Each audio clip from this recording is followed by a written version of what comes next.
The boy was wearing a bright red shirt. I need you to understand what that means. Red. Not camouflage. Not green or brown or any color that blends into a forest. Bright. Red. The kind of color you put on a child specifically so you can always see them. They never found him. Not his shirt. Not a shoe. Not a single strand of hair. Nothing. His name was Dennis Martin. He was 6 years old, 6 days away from his 7th birthday, to be exact. And on June 14, 1969, in the middle of the afternoon, in a wide open meadow in the Great Smoky Mountains National Park, he stepped behind a bush to play a prank on his father. He was never seen again. I've spent the last 4 months going through the documents that the FBI refused to release for over 5 decades. 3 separate FOIA requests. Denied. Denied. Denied. Finally released in 2022 only because one investigator, a man named Michael Bouchard, refused to stop asking. The file is 133 pages long. I've read every single one. What's in there doesn't make sense. And I think that's exactly why they didn't want us to see it. Let me take you back to that weekend. Father's Day, 1969. The Martin family had done this trip every year. It was a tradition. William Martin, his father Clyde, his older son Douglas, 9 years old, and Dennis, the youngest, 6 years old, full of energy, probably bouncing on his heels the whole drive up. It was Dennis's first overnight camping trip in the Smokies. His very first one. They hiked from Cades Cove on the first day, camped at Russell Field, then pushed east toward Spence Field on June 14th. A wide, grassy highland meadow sitting along the Appalachian Trail. Beautiful place. Open sky, mountain laurel in bloom, the kind of view that makes you understand why people keep coming back. They ran into another family on the trail. The kids grouped up. Douglas, Dennis, and 2 boys from the other family started whispering and laughing, the way kids do when they're hatching something. They were going to split up, circle around through the tree line, and jump out to scare the adults. William Martin watched them go. He specifically remembered watching Dennis. The red shirt. Moving through the green. Visible. It was 4:30 in the afternoon. Clear sky. Open meadow. 40 feet, maybe 50, from where the adults were sitting. The older boys jumped out of the trees laughing. Dennis didn't. At first, William thought he was still hiding. Playing it out longer for a better scare. He called his name. Nothing. He called again. The other boys looked at each other. One of them said they thought Dennis had gone a different direction, northwest, toward the Appalachian Trail, instead of south with the rest of them. Disappeared, and the moment they realized something was wrong, 3 minutes. Maybe 5. In 5 minutes, a 6-year-old boy in a red shirt vanished from an open field. He was there. Then he wasn't. And the red shirt, the bright red shirt his father could see clearly from across the meadow, was simply gone. By 8:30 that night, park rangers were on site. By the next morning, they had 30 searchers. By noon, 240. Volunteers poured in from every direction: hikers, college students, Boy Scouts, firefighters, police officers. Eventually, 60 Green Berets arrived from Fort Bragg. Military helicopters were flown in from Warner Robins Air Force Base in Georgia. At the peak of the search, 1,400 people were combing 56 square miles of mountain terrain looking for one small boy in a red shirt. They found nothing. No footprints beyond the tree line. No torn fabric on branches. No signs of an animal attack. No body. No bones. No shoe. Nothing. And then the rain came. Within 6 hours of Dennis disappearing, a storm dropped 3 inches of rain on the Smokies. 3 inches. The kind of rain that doesn't just obscure a trail, it erases it. Footprints filled. Scent trails washed away. Whatever had happened in those first critical hours was buried under water and mud before anyone could find it. The search dogs arrived too late. The handlers said they couldn't pick up a trail. The rain had seen to that. Now here's the part they don't put in the news articles. In the FBI file, The one they sat on for 53 years. There's a witness statement from a family that was hiking near Sea Branch, a creek area roughly 7 to 9 miles from Spence Field. They reported two things that afternoon. First, a sound they described as a sickening scream, coming from the direction of the woods. Not an animal. A scream. Second, approximately 3 minutes after the scream, they saw a man emerge from the tree line. The file describes him as rough-looking and unkempt. He was moving fast, and he was carrying something over his shoulder. They couldn't tell what it was. The FBI interviewed them, documented it, then classified the file and spent the next 5 decades telling the public there were no significant leads. A sickening scream. A rough man carrying something. 7 miles from where a 6-year-old boy in a red shirt had just vanished. If that detail just sat cold in your stomach the way it sat in mine, you already know what to do. I want to stop here and tell you something about this search, because most people don't know this part. The searchers, 1,400 of them, were actually one of the reasons nothing was found. The operation had no central coordination, no organized grid system. Volunteers were arriving constantly, being sent into the same areas that had already been searched, trampling over potential evidence, crossing paths, creating noise that drowned out any sounds Dennis might have made. The National Park Service later wrote an internal review of the search. It concluded, and I'm pulling from the actual document here, that the sheer size of the search party may have been detrimental to the effort. Too many feet. Too much chaos. Too little organization. In the middle of all that chaos, a park superintendent wrote a letter. It's in the file. He said he and the assistant chief ranger shared a private opinion. If Dennis were ever found, he would be found within a few miles of where he disappeared. They never found him within a few miles. They never found him at all. The search was officially suspended on September 14, 1969, 3 months after he disappeared. And then it gets stranger.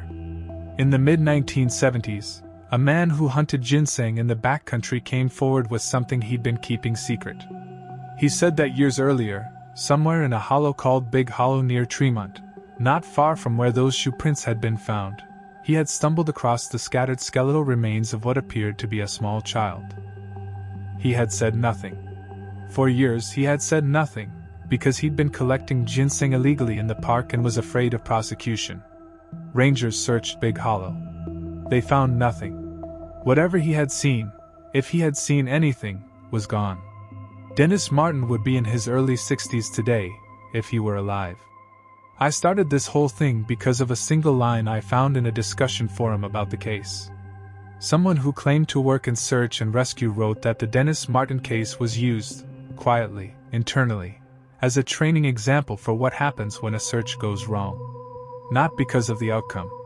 Because of the scream. The witness statement. The man at Sea Branch. The thing over his shoulder. According to this person, the reason the FBI file was held for so long wasn't procedure. It wasn't standard classification. It was because the witness statement contradicted the official conclusion that there were no significant leads. If the file had been released in 1972, or 1985, or 2001, that statement would have been front-page news.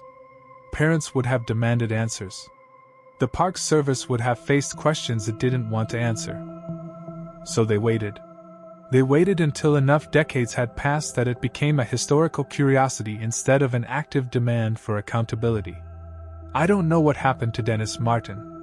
I don't think anyone does. But I know this: his father William stayed on that mountain for days after the search was called off.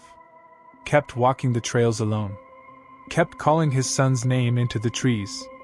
The man spent years afterward working with investigators, chasing every lead, refusing to let it go cold. The case is classified by the National Park Service as open but inactive. A 6-year-old boy vanishes in 3 minutes from an open meadow. A sickening scream. An unkempt man carrying something heavy. A 133-page FBI file hidden for 53 years. Tell me, what do you think the National Park Service isn't saying? Because I have a theory. and it involves 3 other disappearances from the same park system that follow the exact same pattern. Same scream reported nearby. Same dogs losing the scent. Same FBI files that took decades to surface. If you want that video, let me know below. The last known coordinates of Dennis Martin, Spencefield, Great Smoky Mountains National Park. Appalachian Trail mile marker near the Tennessee, North Carolina state line. June 14, 1969. 4:30 p.m. He went behind a bush. He never came out. The lens cap was sitting in the middle of an open meadow.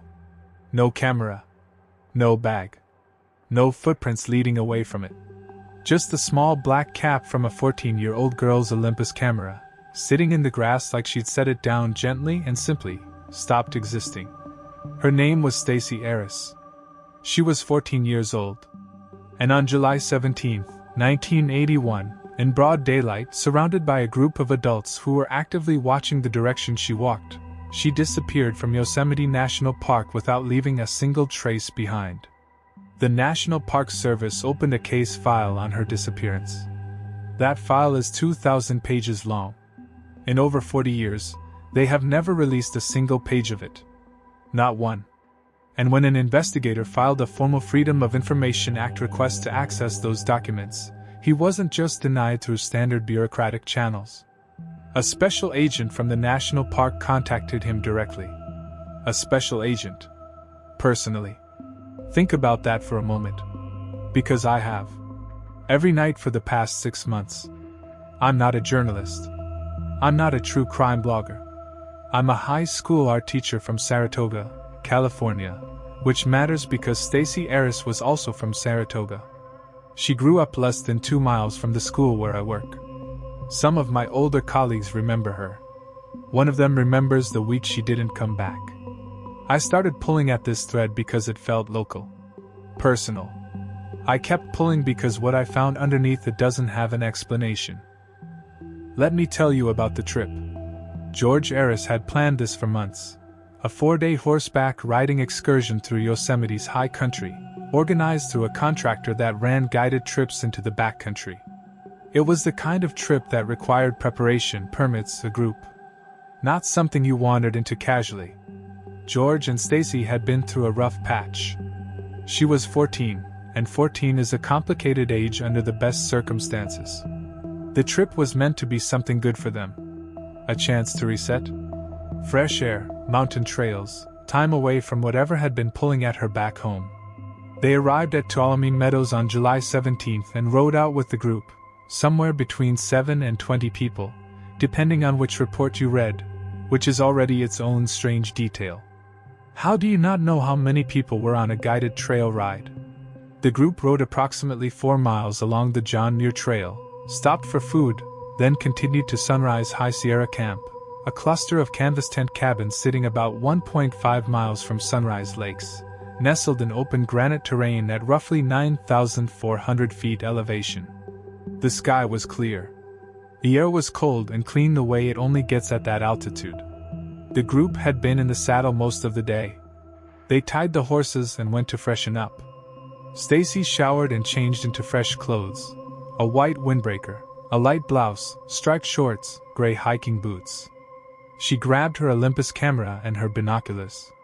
She told her father she was going to walk down toward the lake to take some pictures. She asked if he wanted to come. He said no. He was tired.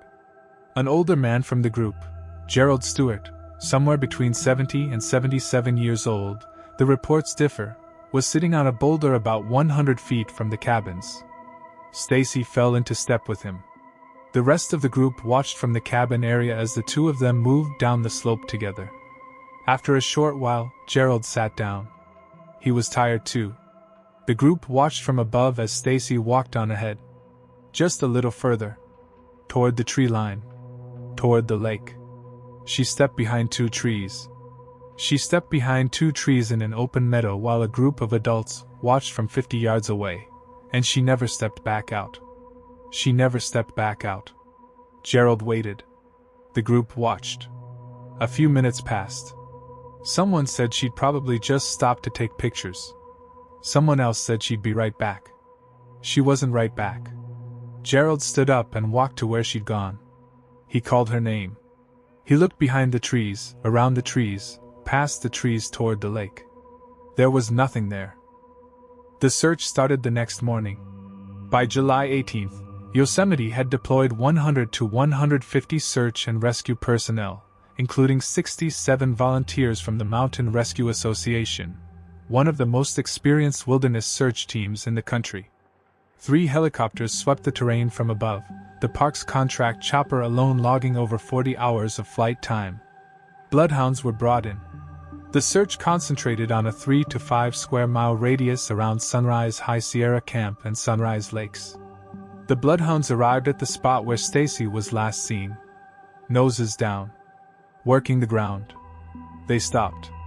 The handlers tried again. Different dogs. Same location. The dogs moved in tight circles, sniffed the air, and sat down. No trail. No direction. No scent. A veteran Yosemite ranger named John Dill, who had worked search and rescue in that park for years and had seen things that would make most people retire early, later said that the Stacey Arras case was one of the most perplexing he had ever encountered. Not saddest. Not most tragic. Most perplexing. The only physical evidence recovered during the entire 10-day search was the lens cap. Small black plastic. Found along the path between the cabins and the tree line. There was no camera attached to it. No strap. No sign that it had been dropped in a fall or a struggle. It was just there. As if someone had carefully removed it and set it down. Then, around the second day of the search, something else happened. A fog rolled in.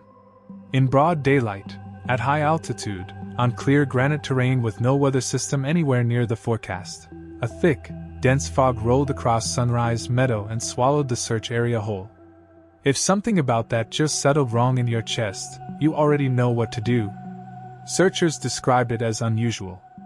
Unexpected. The kind of fog that doesn't belong at that elevation in July. It grounded the helicopters. It slowed the ground teams. It sat over that specific stretch of terrain for hours. By July 26, 9 days after Stacey vanished, the official search was called off. She was nowhere. In every direction they looked, for miles in every direction, she was simply not there. I want to stop and make sure you understand the geography of this, because it matters. Sunrise High Sierra Camp sits on open granite terrain. There are no sudden drop-offs near the main camp area. No unmarked cliff faces directly in the path Stacey was described as walking. The terrain between the cabins and the lake is open enough that a group of adults standing at the cabin elevation could watch a person moving below them for several minutes before losing sight. They watched her for several minutes. She was visible. Then she was behind 2 trees. Then she was gone. In a truly open area, the distance between visible and behind 2 trees is maybe 20 feet. Maybe 30. You could throw a rock and hit the trees from where the group was standing. I drove up to Sunrise High Sierra Camp in March. I stood at the approximate location where the group described watching from. I looked at the terrain. I want to be honest with you. I stood there for a long time. I tried to find the angle, the trick of the land, the explanation. The cliff she might have fallen into. The slope she might have slid down. I couldn't find it. What I found instead was how quiet it is up there. That altitude, that terrain, sounds travel strangely. Or they don't travel at all. It's the kind of quiet that makes you feel like the mountain is holding its breath. I drove home and filed my own FOIA request for the Stacey Arras case file. Case reference, YOC 1981 MP07-1143. 6 weeks later, I received a letter. Denial. Standard language about ongoing investigative sensitivity. For a 44-year-old missing persons case. I filed an appeal. 2 days after the appeal was logged, I received a phone call from a number with a Washington, D.C. area code. The person on the other end identified themselves as working with the National Park Service's Investigative Services Branch. They were very polite. Very professional. They explained that the file contained material that could not be released under current exemptions. Then they asked me why I was interested in the case. I've thought a lot about how to end this. Because there's no ending. That's the thing about this case that sits inside you and won't leave. There is no ending. Stacey Arras is still listed as missing by the National Park Service. Her age progression would put her in her late 50s now.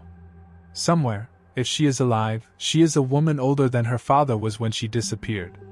She is not alive. We both know that. But we don't know what happened. And that's the wound that doesn't close. George Arras spent years after 1981 working with investigators, chasing every thread, pushing back against the silence. David Paulides, the former police officer who has documented hundreds of cases like Stacey's, said that the Arras disappearance was one of the first cases that made him realize something was wrong. Not wrong in the way that accidents are wrong. Wrong in the way that patterns are wrong. Because Stacey's case is not unique. The dogs losing the scent. The open terrain. The sudden unexplained weather. The government file that runs to 2,000 pages and has never seen sunlight. These details appear again and again across dozens of national park disappearances, across decades, across different states and different parks and different victims. A 6-year-old boy in the Smoky Mountains. A teenage girl in Yosemite. A 58-year-old woman in North Carolina. The same silence after. The same dogs sitting down. The same files that no one is allowed to read. I don't know what's in those 2,000 pages. But I know that a special agent called me within 48 hours of my appeal being logged. I know they asked what I knew and who I'd spoken to. And I know that when I asked them directly, why is a 1981 missing persons file still classified? The line went quiet for a long moment before they said they couldn't comment on that. Can't comment. On a 14-year-old girl who walked behind 2 trees in 1981 and was never seen again. Stacey's camera lens cap was found in the middle of an open meadow. Her 2,000-page case file has never been released. A special agent called me 2 days after I filed my appeal and asked what I knew. Tell me, what do you think is in those pages? Because I think whatever is in there is the same thing that's in the Dennis Martin file, and the Polly Melton file, and every other case where the dog sat down and the scent just stopped. I think the National Park Service knows exactly what's been happening in those parks. And I think that's precisely why they won't let anyone read it. The lens cap is in a box in a Yosemite evidence room somewhere. The file sits in a federal archive, 2,000 pages deep, behind exemptions that haven't expired in 44 years. And Stacey Arras, 14 years old, white windbreaker, Olympus camera, gray hiking boots, walked behind 2 trees on a clear July afternoon, while her father rested 50 yards away. She hasn't come back yet.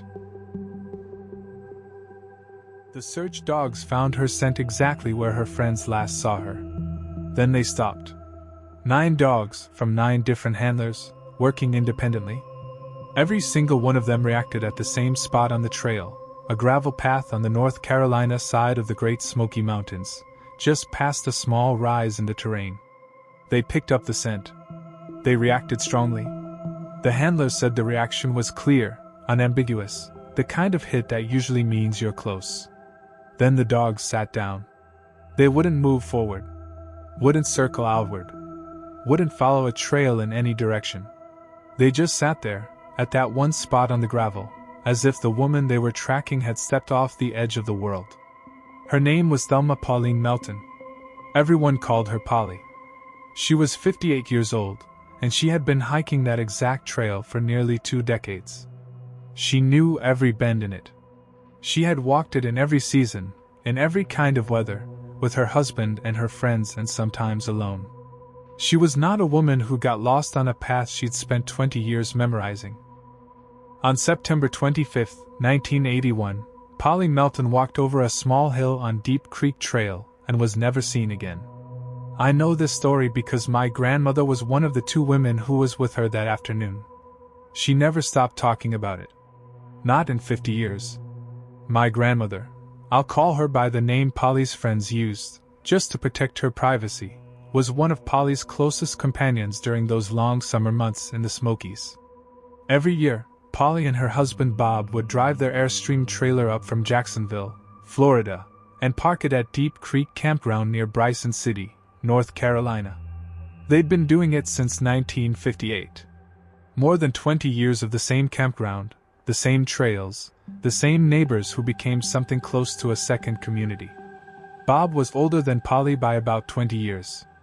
In 1981, his health had gotten bad enough that he couldn't hike anymore. He would stay in the Airstream while Polly went out with friends. That was just the arrangement they'd settled into, comfortable and familiar, the kind of quiet accommodation that long marriages develop without anyone quite deciding on it. September 25th started the way most of their days did. Polly woke up and made spaghetti sauce. She was planning a nice dinner for her and Bob that evening. She volunteered at the Bryson City Presbyterian Nutrition Center most days, serving meals to senior citizens, but she decided not to go that Friday. She didn't say why. Just didn't feel like it maybe. She got her sauce started, took a short nap, and then called for her friends to go for a walk. My grandmother remembered that Polly was in a good mood. Laughing, joking, a little feisty the way she got when she was relaxed and comfortable. The three of them set off down Deep Creek Trail just after 3 p.m. It was an easy hike. The park classified it that way officially, and Polly had done it so many times it required no real effort. What my grandmother also remembered, and what she told me specifically when I was old enough to understand, was that Polly had been walking more slowly than usual that day. Not dramatically. Just a step or two behind. Enough that they noticed, enough that they teased her about it. "I wouldn't want to be in a foot race with you, Polly," one of them called back. Polly laughed. Waved her hand like she was swatting a fly. That image, Polly laughing, waving her hand, is the last clear memory my grandmother has of her. 10 minutes later, Polly Melton was power walking ahead of both of them. She crested a small hill on the trail. Her friends were maybe 30 seconds behind her. When they reached the top of that hill, she was gone. The trail was empty in both directions as far as they could see. This is the part one need you to sit with. Polly Melton was overweight. She had high blood pressure and nausea, and she took daily medication for both conditions. She was, by her friend's own account, walking more slowly than usual that afternoon, slowly enough to become a gentle joke between them. She was a 58-year-old woman in declining health on a flat gravel trail she had hiked hundreds of times. And then, in the space of a few minutes, she accelerated past both of her friends. Not jogged. Not ran. Power walked. That's the word my grandmother used, the word both women used in their statements to the rangers. She was moving with a purpose and a speed that didn't match anything about how she'd been walking for the past hour. She just took off, my grandmother told me. I thought she was playing with us, getting us back for the teasing. Polly disappeared over the crest of a small hill. The trail on the other side was straight and open, lined with wooden benches where tired hikers could rest. Both women assumed Polly had sat down on one of those benches, catching her breath after her sudden burst. She wasn't on any of the benches. She wasn't anywhere on the trail. They called her name. Nothing. They walked the section in both directions, calling. Nothing. They checked the creek bank alongside the trail, thinking she might have stepped down to the water. Nothing.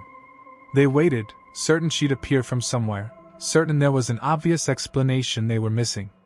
At 4:30 p.m., they arrived back at the campground without her. Bob was in the Airstream. He hadn't seen her. They reported her missing to a park ranger at 6 p.m., 2 hours after she'd vanished. A woman who couldn't keep pace with her friends on an easy trail suddenly outpaced both of them and disappeared in the 30 seconds it took them to crest a small hill. 9 search dogs found her scent at that exact spot, and refused to go any further. If something about that just broke something in the back of your mind, you know what to do. That same evening, when the rangers came to the Airstream to speak with Bob, he collapsed. The shock of it, his wife of decades gone from a trail she knew better than their own street, triggered a stroke so severe that he was admitted to a hospital that night. Bob Melton never went home. He spent the rest of his life in a nursing facility, and he died without ever knowing what happened to Polly. The search lasted 5 days. 150 volunteers. 9 search dogs and their handlers. Park rangers, sheriff's deputies, civilian rescue teams. They worked the terrain around Deep Creek Trail in a systematic grid, calling her name, checking every slope and gully and creek bank within a wide radius of where she was last seen. The dogs were the detail that stayed with everyone. Each team worked independently. No handler knew what the other dogs were doing. And every single one of them reacted at the same location, the top of the small rise where Polly's friends had last seen her moving ahead of them. The dogs hit the scent hard. Good, strong reaction, exactly what you want when you're searching for someone. Then they sat down. Handlers pushed them forward. The dogs wouldn't go. Handlers tried different directions, different angles, different distances from the spot. Nothing. It was as if Polly's scent existed in one precise location on that gravel path and nowhere else. Not forward down the trail. Not into the brush on either side. Not back toward where she'd come from. Just that one spot. And then nothing. "We are just puzzled at this point," a park ranger named Chuck Harris told a reporter on the 3rd day of the search. Just puzzled. A woman had walked over a hill in front of witnesses and hadn't come out the other side, and the best word available was puzzled. The search was officially concluded on October 2, 1981. NPS case number GRSM 1981 MP09-3356. They found nothing. Not a shoe. Not a piece of clothing. Not a cigarette, and Polly smoked 2 packs of Virginia Slims a day. She had her cigarettes with her when she disappeared. In 5 days of searching, not a single cigarette was found anywhere near that trail. My grandmother told me something else. Something she didn't put in her statement to the rangers because she didn't think it was relevant at the time, and by the time she understood it might be, the search was already over. The day before Polly disappeared, she had been at the nutrition center, not to volunteer, but to use the phone. She'd asked to use the volunteer phone several times that Thursday. Not once in 4 years of volunteering had she ever used that phone. Her supervisor confirmed it. She'd never asked before. Law enforcement tried to trace the calls. They couldn't. The numbers were unrecoverable with the technology available in 1981, and by the time anyone thought to push harder on that thread, the trail had gone as cold as everything else about this case. Her pastor said she'd been struggling since her mother died earlier that year. He also mentioned carefully that he believed she may have been involved with someone, that there might have been another person in her life that fall. He had no evidence. It was a feeling, something she'd said or hadn't said in a private conversation. No one has ever identified who she was calling. No one has ever found Polly Melton. She left behind a pot of spaghetti sauce on the stove in the Airstream. Bob was supposed to eat it for dinner that night. My grandmother told me that when the rangers came to the trailer, the sauce was still warm. Still sitting on the burner. Like Polly had stepped out for 10 minutes and would be right back. She had no cash. No ID. No medication. She couldn't drive. She'd been restricted from driving that summer for reasons the family never fully explained. There was nowhere for her to go and no way for her to get there. She just walked over a hill. 9 search dogs found Polly's scent at one spot on a gravel trail, and every single one of them refused to move past it. She was teased for walking slowly. Then she outpaced everyone and vanished in 30 seconds. She made mysterious phone calls the day before that no one could trace. And she left a pot of warm spaghetti sauce behind, like she was only stepping out for a moment. Tell me, what do you think happened at the top of that hill? Because my grandmother hiked that trail again in 1983, 2 years after Polly vanished. She said when she reached that same rise in the path, she stopped walking. She couldn't explain why. She just stood there for a long time, looking at the empty trail ahead. Then she turned around and never went back. Polly Melton, 58 years old. Auburn hair, brown eyes, white and pink striped blouse, tan slacks, size 8.5 tan shoes. The left sole had a crack across the ball of the foot that would have left a distinctive print in soft ground. In 5 days of searching, that print was never found. The trail is still there. People hike it every weekend. And whatever is on the other side of that hill is still waiting.